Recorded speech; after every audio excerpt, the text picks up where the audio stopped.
Well, hello there, and welcome to my political testimony, where I'm just going to let it rip, given the election season, and tell you how I came to where I'm coming from. Well, radical metal, as many of you know, is a play off the term radical middle.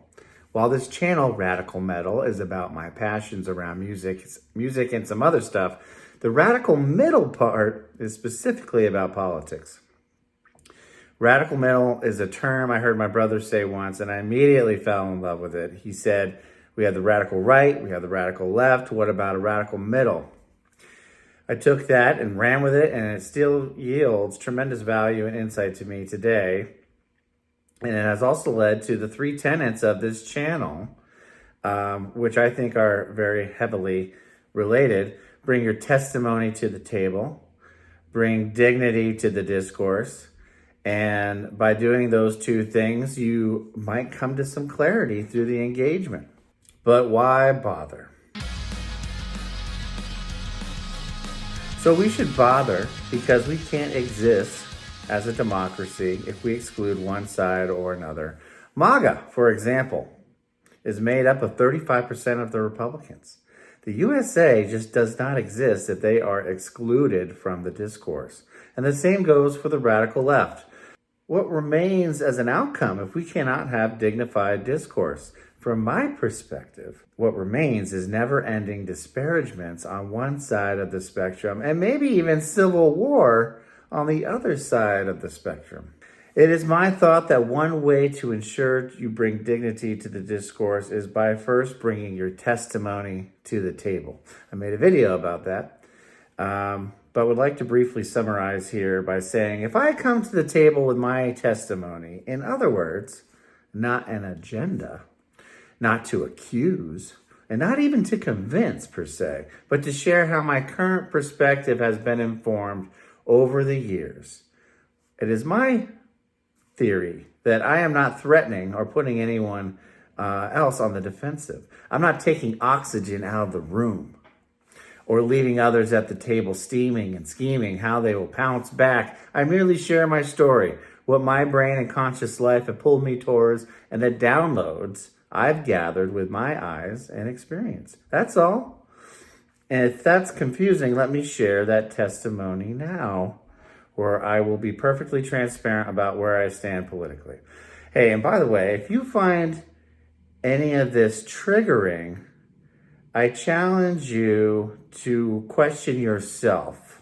Why is someone else sharing how they have come to a perspective themselves triggering? You may not agree with how I have interpreted events to get to these conclusions, but really, it shouldn't trigger you that I'm sharing authentically how it is that I've come to believe what I believe and feel the way I feel. So I was brought up Christian in a family where my father frequently joked how he was a Christian in the 3rd month of his mother's pregnancy and a Republican in the 6th month. We were all Republicans by default, a Marine Corps family where it was better to be dead than red. Cold War era, huge fans of Ronald Reagan. I still think warmly about Ronald Reagan because my family celebrated him, and I remember feeling, no kidding, a warm fuzzy when I heard his voice on the TV. Confident and cool, yet inspiring and passionate. I had no clue about his policies or cared to learn as an 8-year-old, but I still think of him warmly today, as apparently it's in my DNA somehow. But in the interest of time, let's fast forward. Let's go to the 2016 election, where I am now a proud independent, and where Donald Trump storms onto the scene, the ultimate disruptor to politics as we know it. I kid you not that I was glued to the TV. I think many of us were, especially with the debates. The only way I can describe my first feelings towards Donald Trump as a presidential candidate was refreshing. Yep, I said it. Positive, refreshing. No one had been this funny or irreverent. No one was this bold and brazen who challenged the status quo with such abandon. That's refreshing. How tired I was of business as usual, and this guy was nothing but. And compare that to his competition, the status quo and political cliche, Hillary Clinton. This refreshing feeling would soon wear off, however, when I started to cringe at the thought of Donald Trump representing America. Because at this time, in my testimony timeline, the Hollywood Access video came out. I was also reflecting on his failed businesses, and I was soon suspicious of his claim that he was not beholden to special interests because of his wealth, because he did not actually appear to be as wealthy as he said he was. Some of that's coming to more light recently as well.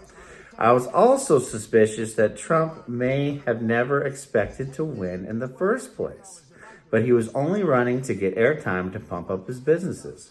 So what started out as refreshing soon turned into me being nostalgic for decorum and dignity, things that I associated with the presidency. And I missed the idea that the Oval Office should be adorned with the same spirit. So my suspicion left me uninspired, and I voted for Hillary Clinton. My suspicions combined with the nostalgia for dignity overcame my excitement for this disruptor. At least I didn't want this disruptor, given these colors that Donald Trump was presenting. But she lost. The world was flabbergasted. I think even Trump was caught off guard. But was I crestfallen? No, not necessarily. I adopted the sentiment Dave Chappelle so eloquently shared the following Saturday on Saturday Night Live. Let's give him a chance. Maybe he'll be great. Throughout his presidency, I had much to critique, and we will get into the most critical moments for me in a minute. But throughout, I defended him. I defended him often, and even admired some of his characteristics. The spirit of radical middle enables you to give credit when you feel credit is due, even if your affiliations demand that you toe the party line. For example, something I admired about Trump was he would get criticized all the time for being unprecedented. But he didn't care. He's like, I don't care. Unprecedented, let's do it. Let's take action. Unpresidential is one thing, but merely unprecedented to me sounds like evolution. Or at least it can be. It encouraged action and taking the fight to the mission as opposed to being bound by maybe outdated traditions. So I admired that about him. But then we get to the 2020 election, where the ice in the cracks of our nation's polarity expands into a crevice. This is where I get exposed to what I initially thought was some kind of alien voodoo magic. This weirdness going on in Trump's orbit. This is where fact truly lost meaning to half of the country, and institutions were all in on it. At least so I thought. I had no idea how much conspiracy was believed in, but I am getting ahead of myself. Before Trump loses, he already publicly foreshadows a rigged election. Rigged by powers that I guess were absent for the rigging in 2016. Where were those conspiratorial deep state powers in 2016 when he won? Where was the genius conspiracy to keep him from winning then? But in 2020, he sent out his rigged election ambassadors via Rudy Giuliani and filed 60 plus lawsuits, all of which are lost even when decided by judges appointed by Trump himself. He screamed this narrative like Moses from the mountaintop after the last 4 years brought him, in my perspective, demigod status by his loyal followers. Followers that lost all faith in the institutions that they felt had been screwing them over anyway. And then let me now digress to talk about where I think these loyal followers might come from. And by the way, as I move on, there's parallels to the left. But today we're talking about the right, and today is about the presidential election and where I stand and where I will vote. So this is where I might sound a little bit judgmental, but I am truly only sharing a theory I am happy to be proven wrong about. That's the thing about radical middle. You know, to be proven wrong is actually very exciting. And all it does is grow us in our knowledge, sharpens our saws, as it were. Tell me in the comments why I'm wrong, and I will welcome them and second guess myself all day long, because that's invigorating to me, invigorating to most people in the radical middle. But when I think of Trump's loyal followers, those who do not believe anything that might contradict Trump, even if evidence is given to them, I'm talking about people who I feel are vulnerable to conspiracy. I suspect that if you are vulnerable to conspiracy, it is likely due to an inability to get to master or have some control over your own life. Now, why do I say this? Well, this is my testimony, and I've struggled with the same thing, and it has informed my theories. That's all. I've also struggled with self-mastery and have leaned towards blaming others instead of looking inward or making changes for myself. I have proven this theory in my own life. I am infinitely guilty of blaming others before looking within and looking in the mirror. But I've done it enough to realize that there are no gains in blaming others and only gains in striving for self-mastery. I am far from it, but I know that everything I have or don't have, material or spiritual, monetarily or emotionally, is all because of me. It is all due to my mindset and my own actions. And when I fall and my mindset is weak, I get weak results. When I am strong and reinforce a strong mindset, my world is heaven. The more I master it, the more my world is exactly how I want it. It is a daily discovery for me that I fail all the time at, but I know it may be the ultimate truth, an ultimate secret in the pursuit of happiness. It is at least crystal clear to me that it is not in blaming others. It will not come in projecting anger towards people who think differently from me. Trust me, I know. I did it all the time. This has been an evolution for me and a painful one. I have been a ruminating nightmare, taking it out on others. This is a pain all too recent and familiar, and why I know that it is not the answer. But that is what I am seeing. And while I may have implicated the right with this digression, I absolutely see it on the left too. Adopting the radical middle mindset enables me to see the ridiculousness of both extremes. But while the left is littered with what I would call moral confusion, and I'm happy to get into this too, I fear the radical right in the MAGA movement is highly vulnerable to conspiracy. Again, if you are incapable or unwilling to master your own life, you will blame others, and you will first blame the unfamiliar. What is unfamiliar becomes culpable and is an easy target of suspicion. Institutions become the deep state, and truth is peddled by citizen journalists with a Wi-Fi password. Side note, I have never understood why citizen journalist is somehow more credible or exempt from corruption. I mean, if it takes millions and billions to corrupt a CNN or a Fox News, how much would it take to corrupt a citizen journalist? $1,000? $10,000? Anyway, I digress again. Also, I have worked alongside government since 2008, first with the Marine Corps and then as a government contractor for 12 years. Government may be bloated, sometimes incompetent, and sometimes lazy, but capable of vast conspiracies in a deep state, I'm not so sure. Maybe there have been some CIA operations I'm not privy to that have executed egregious and dark operations, but the government I know is mostly full of hardworking bureaucrats just trying to do their best job at executing the law given to them with the president's signature. So it is my perspective, again, this is my testimony, and only an account of why I see or feel the things I am sharing. It is my perspective that Trump and his allies have capitalized on these conspiracies to cultivate mistrust in order to turn truth into a pink mist, leaving a canvas of oblivion to make up stuff as they go for self-serving purposes and quite possibly, in my opinion, to put a dictatorship in place. And that is where I am heading into this 2024 election. A genuine fear that democracy is truly at stake based on what I have observed and what I have downloaded, my testimony. There's a claim that the election was rigged, without presenting evidence or overwhelming evidence that would have impacted the numbers and the outcome. Then, as mentioned, the 60 plus cases that all proved or were ruled against, again, by Trump appointed judges. Then fake electors being deployed, caught, prosecuted, and pleading guilty.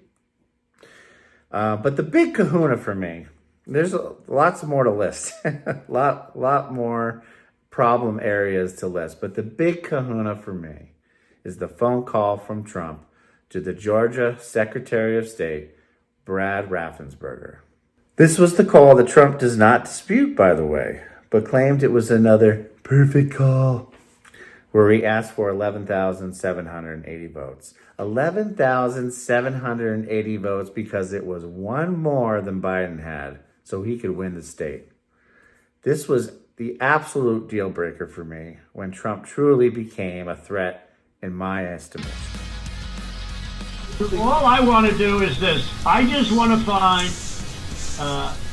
11,780 votes, which is one more than we have, because we won the state, and flipping the state is a great testament to our country, because, you know, there's just, it's a testament that they can admit to a mistake, or whatever you want to call it, if it was a mistake. I don't know. A lot of people think it wasn't a mistake. It was much more criminal than that. Let me provide context to my line in the sand. As I mentioned, I was a Marine. When I graduated officer candidate school, I had to take an oath to the Constitution and swear that I would die for the Constitution if that was required of me. I remember really thinking on what that meant and truly contemplating if I was ready to do that. It was a special kind of meditation to confirm that I was ready to do that, really and truly, and in my heart. It was and continues to be profound to me, a meditation that yields insights into our country built on seemingly an impossible idea that has lasted 247 years. So what I'm highlighting here is that I was willing to die so that America could continue to be governed by consent of the voters. And Trump tried to sabotage that fundamental pillar of the Constitution, and without a second thought too, because he thought it might preserve his presidency. He effectively blew off what I was willing to die for, as it apparently did not apply to him. And this is where I think back to the bone spurs. He wasn't capable of having that kind of loyalty. So this is my political testimony this election season. My friends on the right will no doubt point out that much of what I've said could be applied to the left, and I would probably agree with most of their points too. I am happy to have that conversation, and I'm happy to give my testimony there as well. I have plenty to say, trust me, on the left's threat to democracy. I will block off my calendar when that invitation comes, but right now I will share why I cannot vote for Trump in November. 11,780 will be a number I always remember. You can have the Stormy Daniels trial, you can have the top secret documents and Mar-a-Lago bathroom trial, you can have the Trump business fraud trial, but you can't have the 11,780 votes. You can't have those. To Brad Raffensperger's credit, he stood up to Trump because of an oath. This was a guy who campaigned for Trump in 2024, telling the boss of bosses to pound sand, basically. He counted the votes, and there weren't 11,780 sitting somewhere that he could push into the pile. I don't know Brad Raffensperger, but maybe he, maybe he thought 247 years of government by consent was also pretty cool and worth more than the guy he campaigned for. I'm thankful for what he did, and I'm sure it cost him a great deal. So there you have it, my political testimony. While there was a time I judged Trump supporters, I think I've grown past that. Just as I have collected downloads to my brain over the years, so have they. I certainly will never judge their testimony.